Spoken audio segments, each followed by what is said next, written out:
পাপা হওয়ার পর ছোট ভাইয়ের এই প্রথম ছিল বার্থডে, আর ছোট দিদি খুব সুন্দর করে সমস্ত কিছু অ্যারেঞ্জ করেছিল।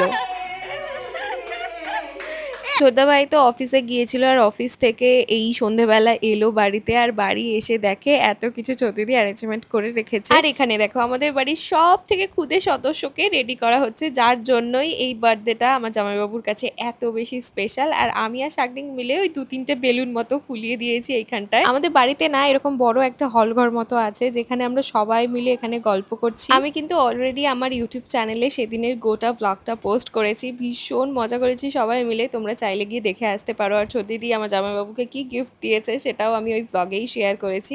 আর এখানে কেক কাটিং চলছে।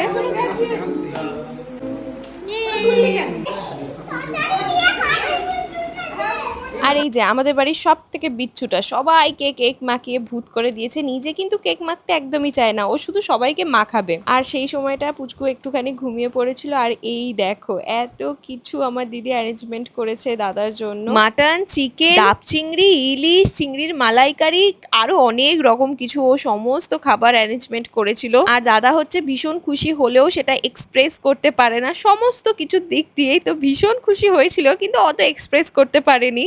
তারপরে দাদাকে আশীর্বাদ করা হলো, তো ভীষণ সুন্দর করে আমরা সন্ধেটা সবাই মিলে কাটিয়েছিলাম। তো চলো টাটা।